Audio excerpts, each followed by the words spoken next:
보도록 하겠습니다. 우리 열왕기하 2장 9절부터 12절까지 11절까지의 말씀입니다. 구약성경 열왕기하 2장 9절부터 11절까지의 말씀입니다.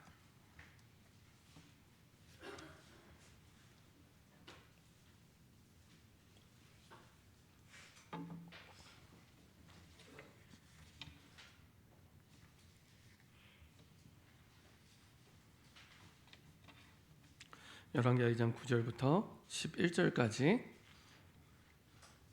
다 같이 한 목소리로 합독하도록 하겠습니다.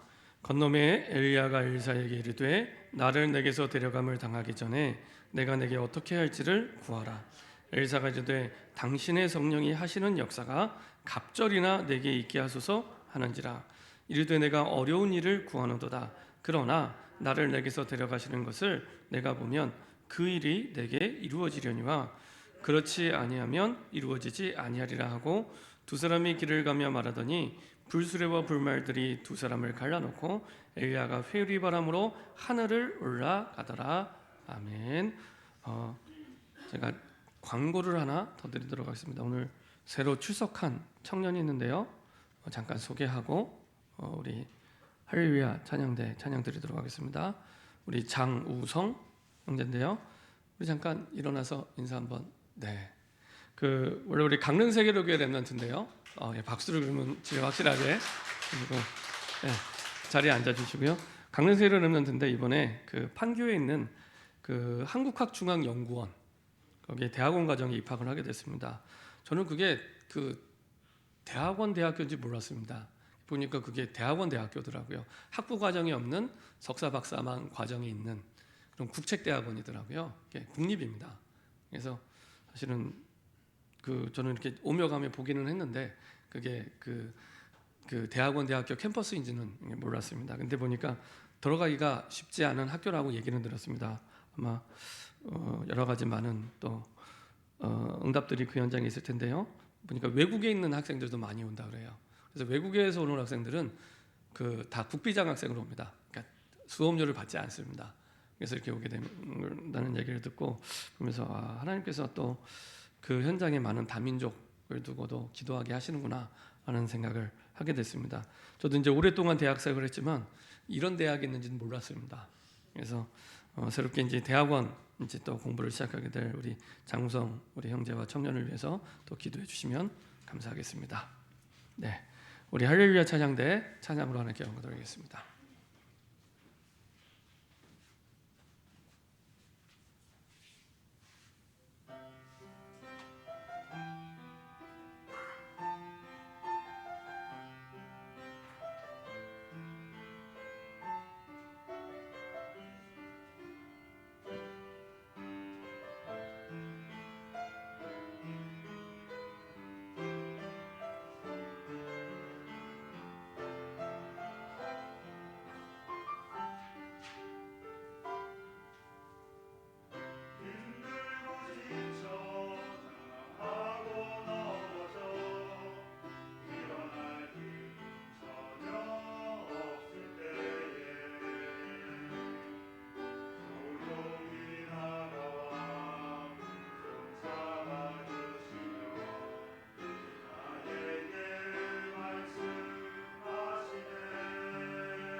아멘. 감사합니다. 늘 언제나 아름다운 찬양 또 부르셔서 감사드립니다. 우리 특별히 오늘 찬송가 357장 우리 먼저 찬양 한 장 부르고 그 다음에 말씀 나누도록 하겠습니다. 찬송가 357장입니다. 그 3절만 부르겠습니다. 네, 다 부르면 감사하지만 우리 3절만 부르도록 하겠습니다. 찬송가 357장입니다.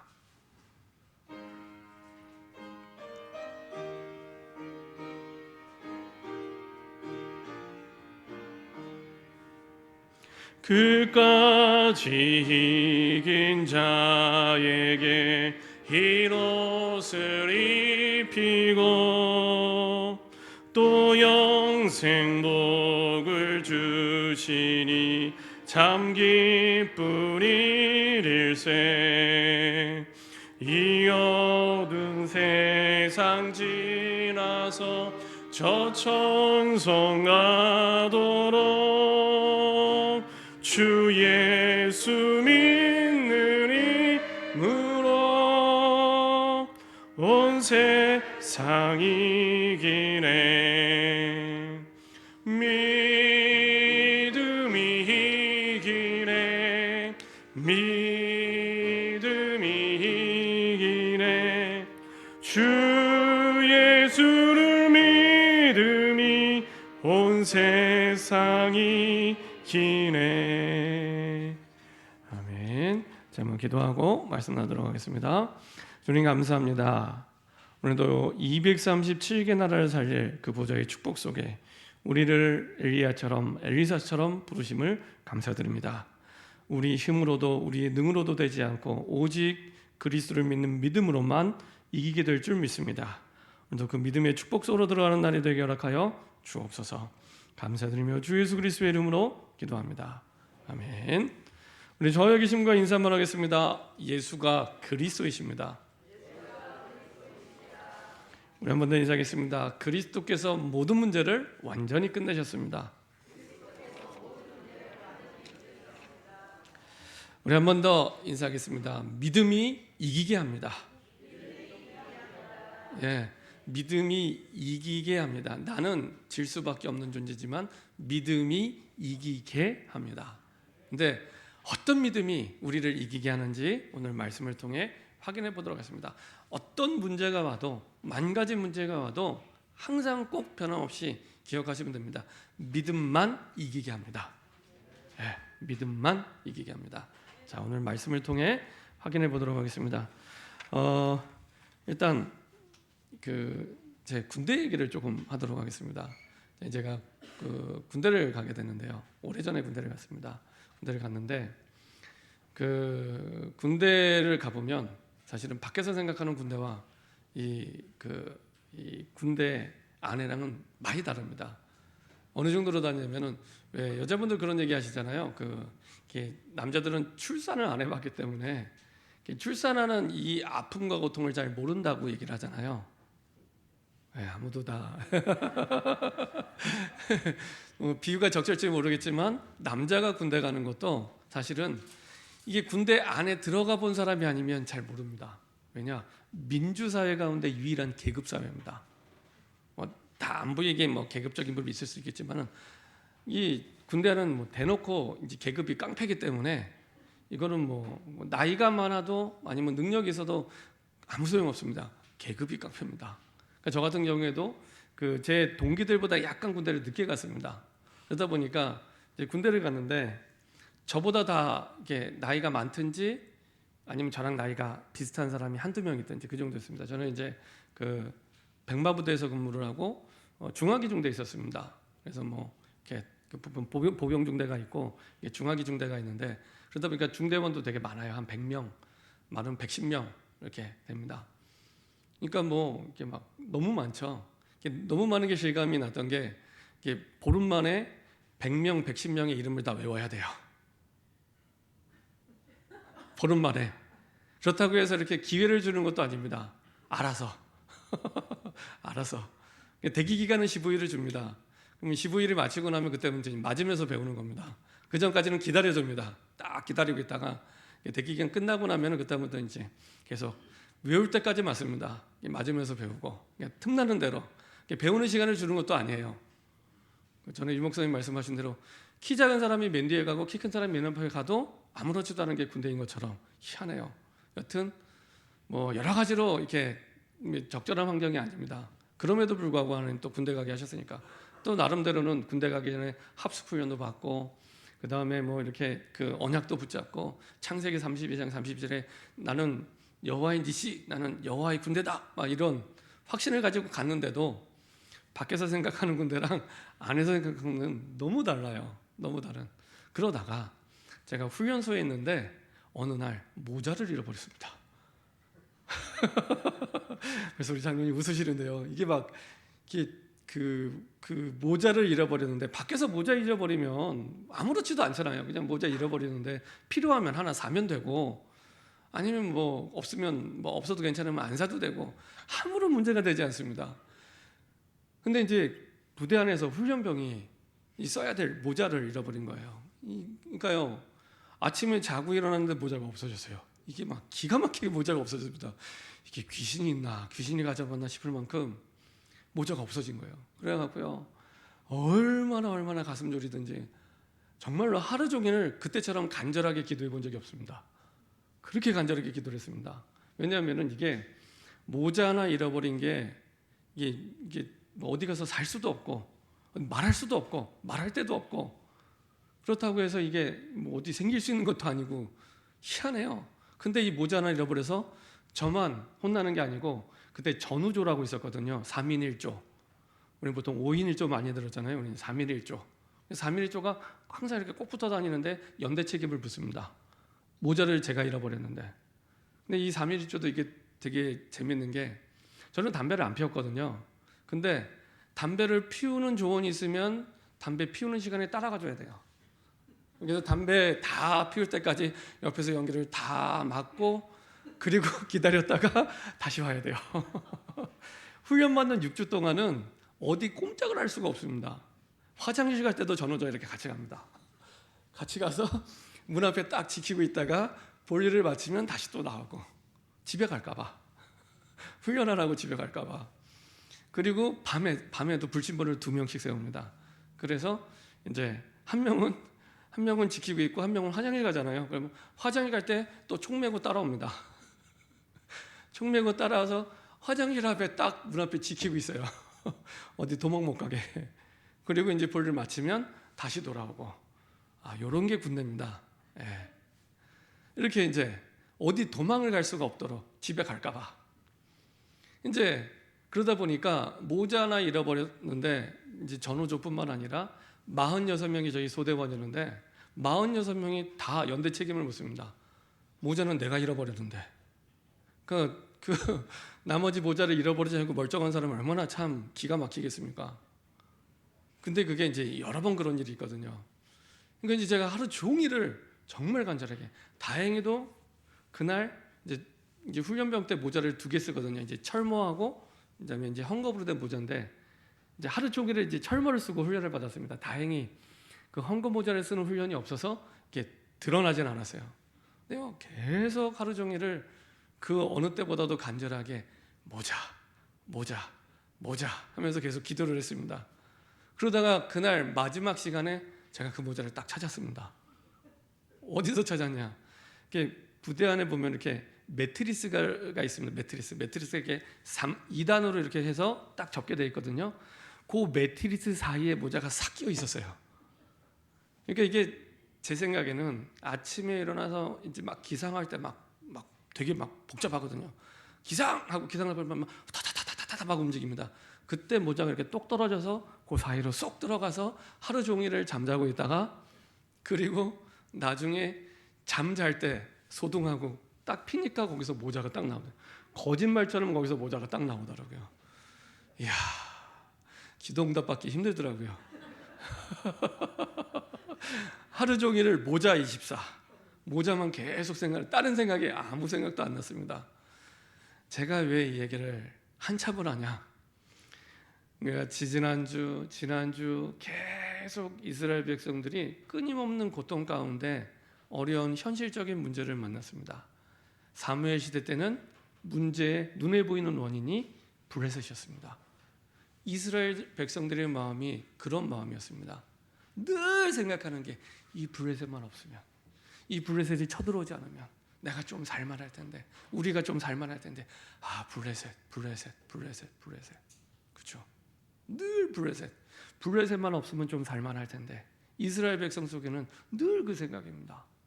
그렇죠? 근데 그때 사무엘이 정확한 그 문제에 대한 답과 원인을 얘기해 줍니다. 또 이제 시대가 바뀌어서 또 우상 숭배하는 시대가 됐을 때 이제는 비가 안 오네. 이거 큰일 났는데, 이게 이 중동 지방에 비가 오는 건 우리가 비가 오는 것과 또 차원이 다릅니다. 우리나라도 이 가뭄이 오면은 농작물이 잘 자라지 못합니다. 그래서 매년 우리나라도 1000mm 이상의 비가 와야 됩니다. 그래야지 농작물이 잘 자라고 우리가 이제 여러 가지 농작물을 먹는데 이상이 없습니다.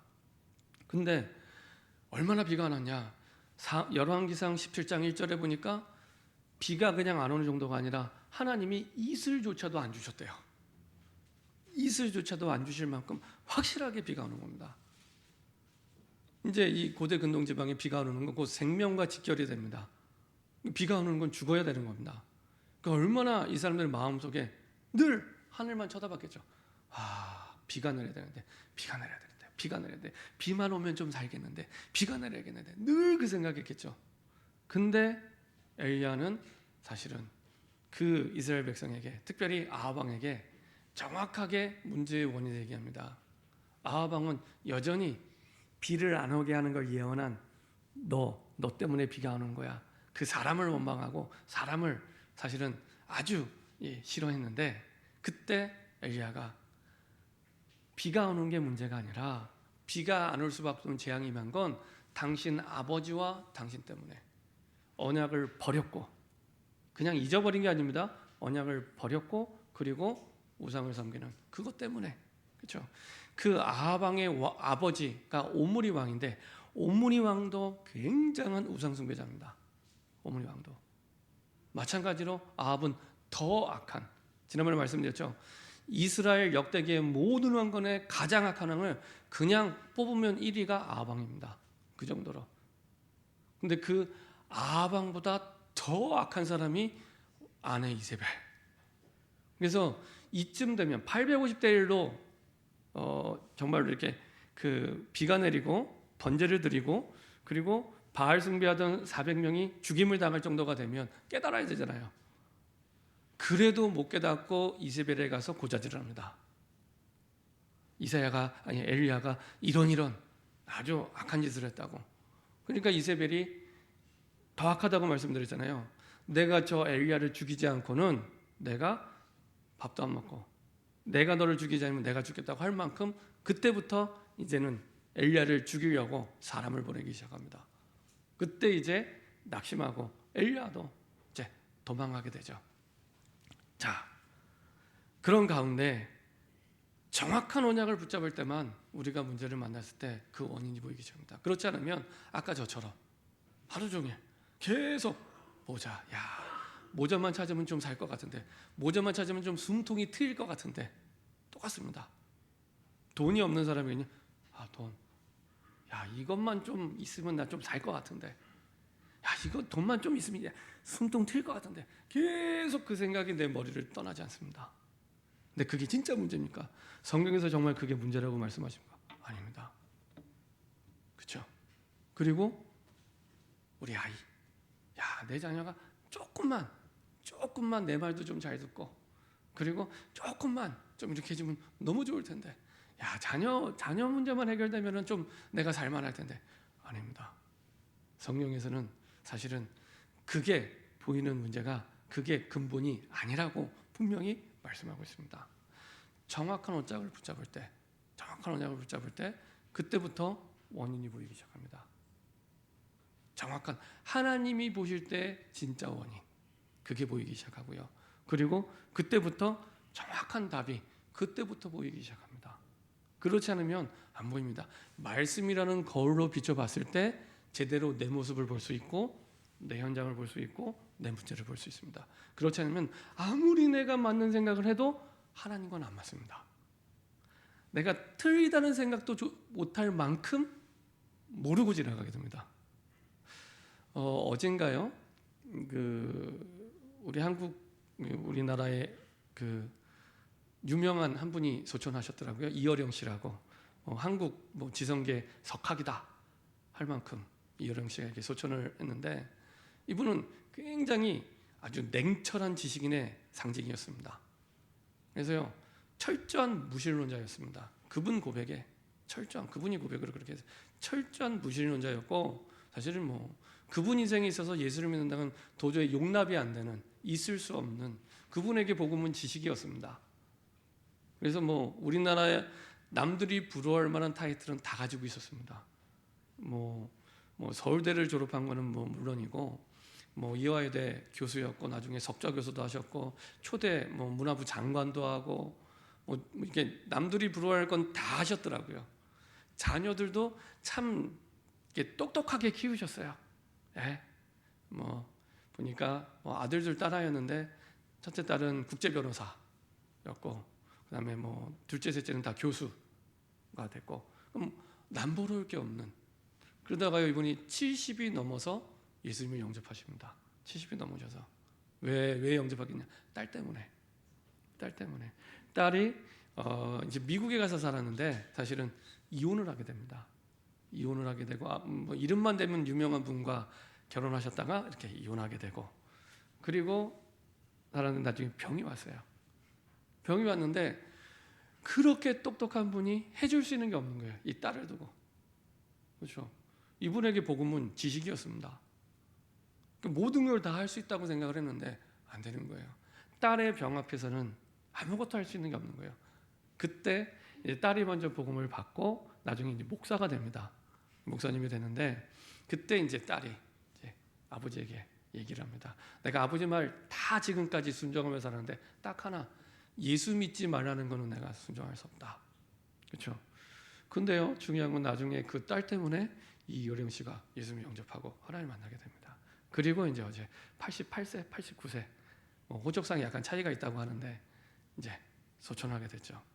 그래서 참 예수님을 영접하고 나서도 참 의미 있는 삶을, 여러 가지 책도 쓰시고 여러 가지 의미 있는 삶을 사셨는데, 참 아쉽다. 이런 분이 조금 더 빨리 하나님을 만났다면, 그런 생각을 하게 됐습니다. 이분에게 복음이 증거됐을 때 딸을 잃어버린 아픔이 있었지만 하나님의 나라가 임했던 것처럼, 정확한 언약을 붙잡을 때 그때부터 하나님의 나라가 임하게 됩니다. 우리가 불렀던 찬송가 가사대로 그 어디나 하나님의 나라, 없어도 되고 있어도 돼요.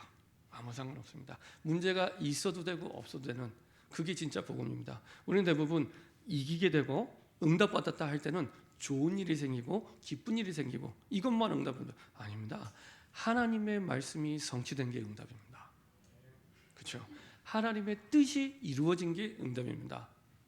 정확한 응답의 기준이 생기게 되죠. 그러다 보니까 있어도 되고 없어도 되고, 그렇죠? 아무 상관없습니다. 그때부터 하나님의 통치가 이루어지는 보좌의 축복을 누리게 됩니다. 시편 103편 19절, 만유를 왕권으로 다스리시는, 만물에 존재하는 모든 것들을 왕의 절대적인 권세를 가지고 다스리시는 그 축복을 내가 깨닫고 누리게 됩니다. 생사화복은 오직 하나님 손에만 있구나. 내 열심으로가 아니라 하나님 손에 모든 게 있구나. 이해하게 되고 누리게 됩니다. 그때부터 나와 상관없이 시간과 공간을 초월한 하나님의 능력을 경험하게 되고 체험하게 됩니다. 하나님 분명히 응답을 주셨는데 내가 한 게 아니에요. 꼭 지난번에 사무엘이 미스바 광장에 모아서 이제 온전한 번제를 드립니다. 사무엘상 7장에 온전한 번제를 드릴 때 마침 누가 쳐들어왔냐? 블레셋. 그렇게 오랫동안 괴롭히던 블레셋이 딱 쳐들어오게 됩니다. 왜냐? 블레셋 입장에서 보면은 이 이스라엘을 멸망시킬 절호의 찬스가 온 거예요. 그렇지 않아도 막 이쪽 저쪽에 공격할 필요도 없이 다 모여 있거든요. 미스바 광장에. 야, 여기만 치면 이스라엘을 먹을 수 있겠구나.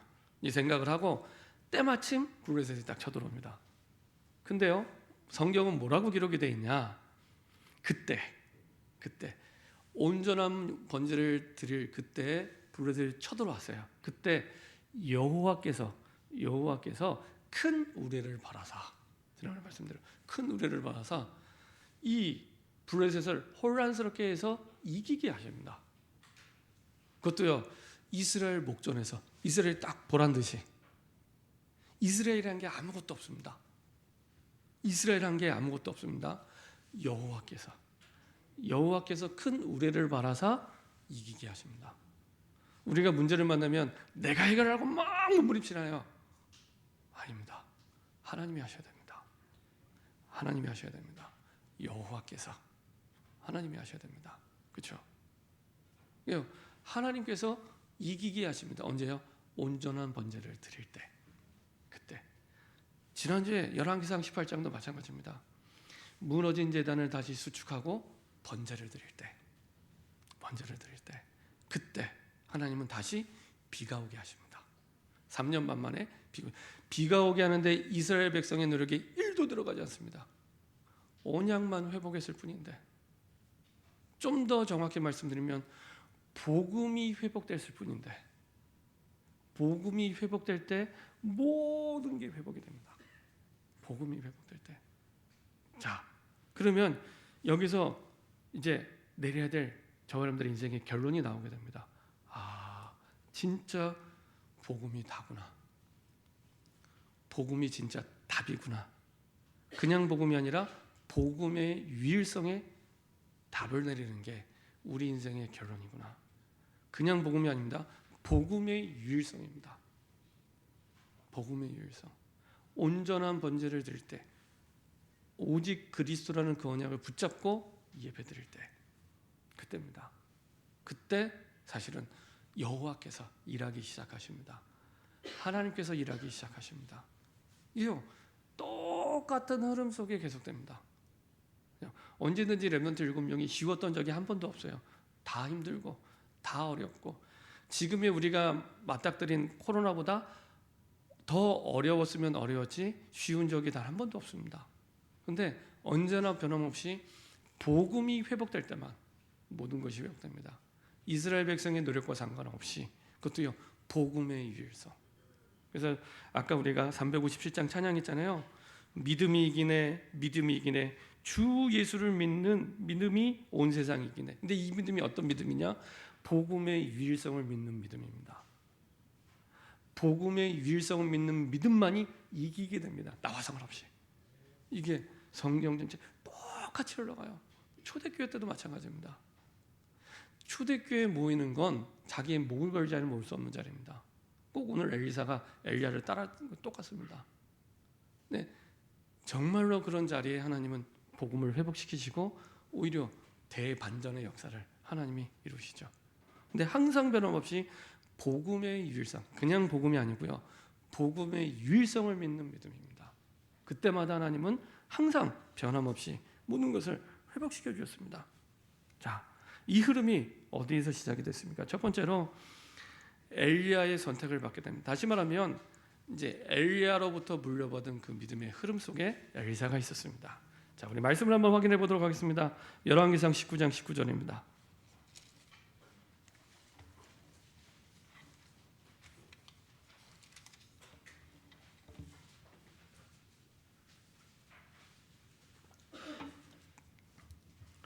열왕기상 19장 19절부터 21절 같이 한 목소리로 합독하도록 하겠습니다.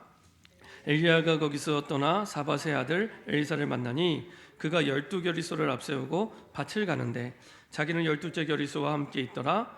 엘리야가 그리로 건너가서 겉옷을 그 위에 던졌더니 그가 소를 버리고 엘리야에게로 달려가서 이르되 청하건대 나를 내 부모와 입맞추게 하소서. 그리한 후에 내가 당신을 따르리이다. 엘리야가 그에게 이르되 돌아가라. 내가 내게 어떻게 행하였느냐 하니라. 엘리사가 그를 떠나 돌아가서 한 겨리소를 가져다가 잡고 소의 기구를 불살라 그 고기를 삶아 백성에게 주어 먹게 하고 일어나 엘리야를 따르며 수종 들었더라. 여기 말씀을 보면 이렇게 말씀하고 있습니다. 엘리야가 거기서 떠나 사밧의 아들, 그 엘리야처럼 이 엘리사도 그냥 이렇게 잘 이름으로 시골 뭐 지명까지는 기억할 필요도 없고요. 아, 저기 시골, 이름도 잘 알려진 그 시골 사람이구나 생각하면 됩니다. 그런 시골에 사밧의 아들 엘리사를 만나니 그가 12교를 앞서고 밭을 가는데 자기는 12째 결의소와 함께 있더라. 가정은 좀 살만한 가정이었던 것 같아요. 12결의소, 지금 한 결의가 2마리니까요 24마리 소를 움직이는, 그러니까 좀 그래도 먹고 살만한 가정이었습니다. 그런데 자기 12결이 있더라. 엘리야가 그리로 건너가서 겉옷을 그에 던지니, 겉옷은 보통 신분을 상징하며, 신분, 왕은 왕의 옷을 입고 있죠. 신하는 신하의 옷을 입고 있습니다. 마찬가지로 이제 선지자였던 엘리야가 자기 옷을 던졌다는 것은 이제 앞으로 너를 내 후계자로, 선지자로 삼겠다, 그런 의미가 있습니다. 자, 이렇게 해서 이제 주님이 이미 약속하여 준다. 우리가 지난주에 엘리야의 인생의 본론은 7천 제자와 엘리사라고 말씀드렸잖아요. 하나님 그것 때문에 왕도 바꾸시고 모든 걸 움직이십니다. 어마어마하죠. 그러니까 지금 여기 앉아 계신 분들이 사실은 대통령보다도 중요하신 분들입니다. 아무도 아멘을 안 하시는데요. 왜냐? 지난주 말씀을 봤잖아요. 7천 제자와 엘리사의 응답 때문에 하나님이 왕을 바꾸세요. 이스라엘의 왕을, 아합 왕을 바꾸시고 아람의 왕을 바꾸십니다. 그렇죠? 하나님의 마음과 중심 모두 거기에 있기 때문에. 그래서 제 말이 아니라 진짜 하나님은 대통령보다 중요하게 여러분들이 생각해요. 왜냐? 대통령은 영적 문제 알지 못하고 복음을 모릅니다. 세상을 바꿀 수가 없습니다. 근데 여러분들은 세상을 바꾸는 복음을 갖고 있기 때문에. 그래서 그런 후계자로 하나님이 세우죠. 이때 엘리사의 반응입니다. 그가 소를 버리고 엘리야에게로 달려가서 이르되 청하건대 나를 내 부모와 입맞추게 하소서. 이거는 보통 이스라엘 백성들이 하던 일반적인 그 이별의 이제 장면인데요. 그리한 후에 내가 당신을 따르리이다. 엘리야가 그에게 이르되 돌아가라. 내가 내게 어떻게 행하였느냐 하니라. 그리고 나서 21절에 엘리사가 그를 떠나 돌아가서 한 겨릿소를 가져다가, 그렇죠, 2마리를 잡고 소의 기구를 불사르고 그 고기를 삶아 백성에게 주어 먹게 하고 일어나 엘리를 따르며 수종들더라. 그러니까 아예 그 자기가 돌아갈 수 있는 여지를 다 없애고 그 엘리야를 따라가게 죠. 그 말은 이미 이전에 있었던 그 하나님이 줬던 그 응답과 역사들을 이 엘리사는 알고 있었던 겁니다. 이미 그 850대 1로 싸웠던 그 응답들, 하나님의 역사들, 능력을 이제 알고 있었고요. 그 갈멜산의 역사와 능력들을, 그리고 이 나라가 왜 무너지겠는지 거기에 대한 원인을 알고 있었기 때문에, 그런 가운데 있었기 때문에 갑자기 떠난 게 아니라 그런 상태를 쭉 보고는 흐름 속에서 하나님이 정확하게 엘리사를 만나게 하셔서 딱 자기 인생의 모든 걸 내려놓고 엘리야를 따라가게 됩니다. 이게 쉬운 일이 아닙니다. 그렇죠? 이 엘리사는 직업이 뭐였냐? 농부였습니다. 농부. 베드로는 어부, 엘리사는 농부. 농부의 밥줄입니다. 밥줄. 소를 버리고 이 농기구를 불사르고 간다는 것은 완전히 자기 인생을 걸어도 좋을 만한 가치를 발견한 거예요. 그거 보고 복음의 유일성을 믿는 믿음이라고 얘기하고 그 속에서 발견된 게 천명입니다. 하늘이 내게 주신 사명, 내 야망이 아니고 내 꿈이 아니고, 이거는 하나님이 이 땅을 내가 살아야 될 이유, 이거를 하나님이 내게 주신 이유를 발견한 거예요. 그래서 하나님의 시간표 따라 그 부르심을 받았고 소명, 그리고 이제 앞으로 미래의 사명을 위해 사는 인생이 됩니다. 그렇죠? 자기 인생을 걸어도 좋을, 자기 인생 모든 것을 다 드려도 좋을 만한 가치를 발견한 거예요. 이 사람이요 가장 행복한 사람입니다. 성경에 나왔던 렘넌트 7명뿐만 아니라 중요하게 응답받던 사람들은 다 똑같이 응답받았습니다. 마가다락방에 모였던 사람들도요, 아까 말씀드렸던 대로 자기의 목숨을 걸지 않으면 올 수 없는 자리입니다. 바울도 마찬가지였습니다. 바울도. 그래서 사도행전 20장 24절에 나의 달려갈 길과 주 예수께 받은 사명, 하나님의 은혜의 복음을 증거하는 것을 마치려 하면은 내 생명을 조금 더 귀한 것으로 여기지 아니하노라. 분명히 위로부터 주신 그 사명을 정확히 붙잡고 있었습니다. 내 생명을 걸어도 좋을 가치를 발견한 겁니다. 그때 비로소 복음, 그냥 복음이 아니라 복음의 유일성, 그 무엇과 바꿀 수 없는 복음의 유일성, 그렇죠? 이것을 엘리사가 깨닫게 된 겁니다. 자, 이때부터 어떻게 하나님이 인도하십니까? 싸우지 않았는데 미리 정복하게 하세요. 왜? 하나님의 뜻과 맞기 때문에. 이거는 엘리사가 하는 게 아니라, 엘리야가 훈련해서 하는 게 아니라 안 싸웠는데 이기게 하세요. 이전에 엘리야에게 주셨던, 사무엘에게 주신 역사대로 안 싸웠는데 이기게 하세요. 그래서 저는 유 목사님 말씀하신 대로 병법 중에 최고의 방법이 안 싸우고 이기는 거라고. 안 싸우는데 승리가 와 있어요. 이런 응답들이 오기 시작합니다. 대부분은 싸워도 실패하는데 안 싸워도 이기는 응답, 이게 오게 됩니다. 자, 열왕기상 19장 19절 20절 모든 것을 버릴 만큼의 가치를 발견한 걸 딱 붙잡았죠. 그때부터 열왕기하 2장 9절부터 11절에 이 엘리사가 엘리야에게 구할 때 이미 그 본인의 신앙이, 인생의 가치가 무엇인지 정확히 나타나게 되죠. 이제 엘리야가 드디어 엘리사에게 자기의 모든 선지자로서의 권한을 넘겨주고 이제 갈 때가 됐습니다. 그때 이제 마지막으로 질문합니다. 내가 내게 어떻게 할지를 구하라. 너 필요한 거 뭐냐? 이렇게 물어봅니다. 내가 앞으로 선지자로서 나 대신 하게 됐는데 너 필요한 거 뭐냐? 이렇게 물어본 겁니다. 필요한 게 되게 많겠죠. 하나님, 이것도 필요하고 이것도 필요하고 많은 걸 얘기할 텐데 엘리사가 딱 한 가지를 얘기합니다. 그 한 가지가 뭐냐? 당신의 성령이 하시는 역사가, 봤단 얘기죠. 당신의 성령이 하시는 역사가 갑절이나 내게 있게 하소서 하느니라. 영적인 힘, 이걸 구합니다. 그 눈에 보이는 것도 아니잖아요. 대부분은 눈에 보이는 것만 구하는데 눈에 보이는 영적인 힘, 거기에 내 인생의 최고의 가치를 두었던 겁니다. 그래서 그걸 구합니다. 그때 이제 엘리야가 대답합니다. 내가 어려운 일을 구하도다. 아무리 엘리야가 능력이 있어도 그건 엘리야가 주는 게 아니기 때문에 솔직하게 얘기하죠. 그러나 나를 내게서 데려가시는 것을 내가 보면 그 일이 내게 이루어지려니와 그렇지 아니하면 이루어지지 아니라 하리라 하고, 두 사람이 길을 가며 말하더니, 그 말은 끝까지 같이 갔다는 얘기죠. 그 얘기는 엘리사가 주실 걸 확신하고 있었던 겁니다. 두 사람이 길을 가며 말하더니 불수레와 불말들이 두 사람을 갈라놓고 엘리야가 회오리 바람으로 하늘로 올라가더라. 봤잖아요. 그죠? 그래서 우리가 읽지 않았지만 12절에 엘리사가 보고 이렇게 얘기합니다. 봤다는 얘기는 하나님의 능력이 이제부터 임하게 되고 그 능력이 나타나게 됩니다. 그래서 우리가 잘 아는 엘리사를 통해 드러난 능력들도 역시 이때부터 드러나고 보여지고 확인되기 시작합니다. 그래서 잘 아는 도단성 운동도 이 사건 이후에 사실은 일어나게 되죠. 꼭 다윗이 왕으로 기름 부음 받고 성령의 충만함을 힘입고 나서 그때부터 이 일이 있은 후에 그때부터 사실은 눈에 보이는 하나님의 역사 응답이 나타났던 것처럼, 그렇죠? 사무엘상 16장 23절에 찬양하는데 악한 영이 떠나가기 시작하고, 그리고 17장으로 넘어가면은 골리앗을 넘어뜨리고, 이런 일들이 하나님의 영이 임한 이후에 일어난 일입니다. 역시 마찬가지로 하나님이 주신 영적인 충만함을 힘입고 그 이후에 사실은 이런 응답들과 역사들이 일어나게 되죠.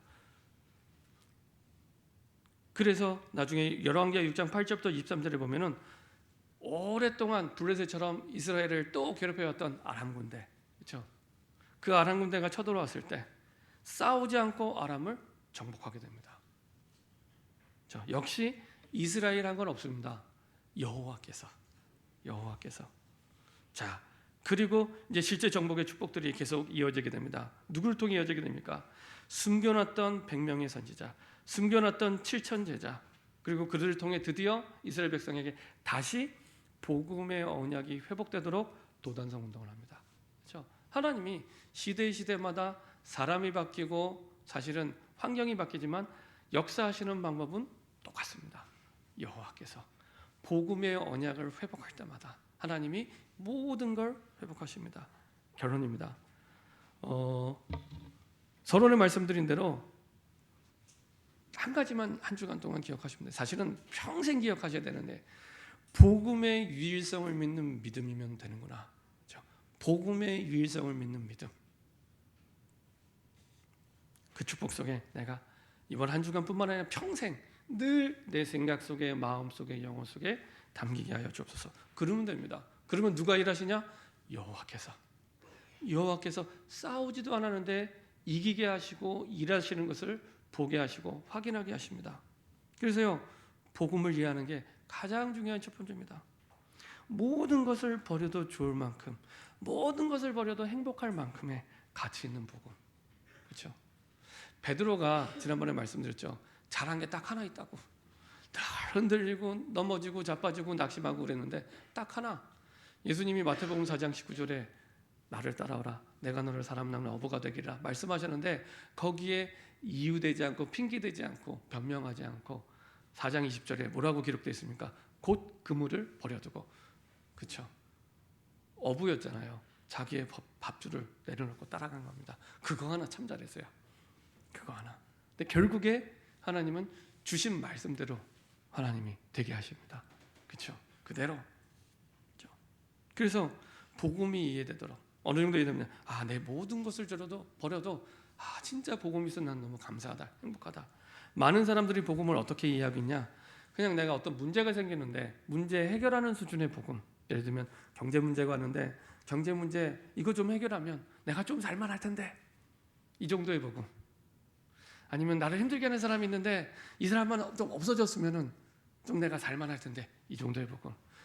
내 자녀만, 이제는 난 다 괜찮고 아무 문제 없는데 내 자녀만 좀 말을 잘 들으면, 내 뜻대로 되면 좀 괜찮을 텐데, 이 정도의 복음. 이게 흥신소 같은 복음입니다. 흥신소 아시죠? 심부름센터 같은 복음입니다. 근데 우리가 가진 복음은 그 정도 복음입니다. 그렇죠? 하나님께서 이 땅에 자신의 목숨을 내어줄 만큼 심각한 영적 문제와 죄 문제 속에 있었기 때문에 그 문제를 해결하고 완전히 모든 문제를 영원히 끝낼 만큼의 어마어마한 복음입니다. 그래서 시간이 흐를수록 복음을 알아가면 이 복음의 크기가, 그 깊이와 넓이가 상상 초월이구나, 상상할 수 없구나. 그렇죠? 온 세계 77억을 다변화시킬 수 있는 유일한 길, 그게 복음입니다. 그렇죠? 그때부터 현장을 보는 이해가 달라지기 시작합니다. 눈이 달라지기 시작합니다. 그래서 사람을 만나면 이 사람의 문제가 아니고 이 사람이 복음을 알아야 되는데, 저 가정에 문제가 있는데 그게 문제가 아니라 하나님 그 문제를 통해서 복음을 회복시키려고 하는 건데, 복음의 유일성을 보이기 시작합니다. 그렇지 않으면요, 내가 예를 들면은 경제 문제를 가지고 있는데 경제 문제 있는 사람에게는 내가 복음을 못 전합니다. 유일성의 답이 내려지지 않으면. 그죠? 자녀 문제가 있는데 우리 눈에 보기에, 세상으로 볼 때 좋아 보이는 가정에는 복음 못 전합니다. 그죠? 왜 그러냐? 유일성의 복음이 아니라 다양성의 복음으로 계속 착각하고 있기 때문에. 다양성의 복음이에요. 그죠? 그러면 아무 문제가 없는 것처럼 보이지만은 내가 복음을 말을 못해요. 유일성이 이 길만이 살 길이야 라고 복음이 나에게 담겨야 되는데, 살 길이 이거 말고도 지금 좀 살만하거든요. 딴 길이. 다양성의 복음. 그렇죠? 그게 자꾸만 우리를 언약을 잃어버리게 만들고, 그리고 복음을 잃어버리게 만듭니다. 유일성의 복음입니다. 현장 보는 눈이 달라지기 시작합니다. 그렇죠? 모든 현장에 다른 게 필요한 게 아니라 그리스도가 필요하구나. 그렇죠? 그리스도가 필요해. 더 정확히 말씀, 그리스도만 필요하구나. 그렇죠? 러시아와 우크라이나 전쟁하고 있습니다. 저 나라에 그리스도가 필요하구나. 우크라이나에 그리스도가 필요하구나. 러시아에 그리스도가 필요하구나. 기독교가 2.4%밖에 안 돼요. 러시아도 우크라이나도. 통계 나온 숫자가 2.4%면 진짜 그 가운데 예수님을 영접하고 저와 여러분들처럼 예수가 그리스도다, 오직의 복음으로 복음의 유일성을 믿는 사람이 몇 사람이나 되겠습니까? 제가 볼 때요, 전쟁이 안 일어나는 게 기적입니다. 그래서 오랫동안 한번 역사의 흐름을 보면 러시아가 하여간 구석구석 전 세계 분쟁이 있는 곳마다 계속 전쟁을 해요. 원래 그 공산주의 사상 자체가 무신론이기 때문에, 그렇죠? 기독교는 아주 비성경적인 사상이 이 공산주의 사상이거든요. 그 사상에 오랫동안 물들어 있었기 때문에 갈등하고 싸울 수밖에 없습니다. 사상 자체가. 그런 가운데 우크라이나가 이제 90년대에 독립을 했는데, 사실은 그 사이에 좀 정확한 복음이 증거됐으면 좋겠는데 그러지 못했던 것 같습니다. 그래서 다시 복음을 회복할 수 있는 기회를 주신 것 같습니다. 여튼 현장을 보는 하나님이 이해를 바꿔주십니다. 근데 또 하다 보면은 또 아까 말씀드린 다양성의 복음으로 넘어가게 됩니다. 왜 그러냐? 그리스도의 유일성이 또 희미해지는 거예요. 복음의 유일성이. 그때는 다시 또 확인해야 돼. 진짜 내가 믿는 복음이 유일성의 복음 맞는가? 그렇죠? 그거 점검하시면 됩니다. 다른 거 점검 안 하셔도 됩니다. 그리고 그 속에서 모든 게 나오게 됩니다. 여러분들이 오늘 메시지 내용은 이번 한 주간뿐만 아니라 평생 영원히 꼭 기억해야 될 내용입니다. 사실은. 그래서요, 복음의 유일성을 믿는 믿음 속으로 들어가는 저와 여러분 되길 소원합니다. 기도하겠습니다. 감사합니다. 하나님, 우리에게 성경을 통해서 우리에게 정말로 필요한 것이 무엇인지를 확인하게 하시고 깨닫게 하심을 감사드립니다. 우리의 모든 문제, 상황 속에서 복음의 유일성을 믿는 믿음을 통해 내가 아니라 하나님이 여호와께서 이기게 하시는 믿음의 증인 되게 하여 주옵소서. 감사드리며 주 예수 그리스도의 이름으로 기도합니다. 아멘.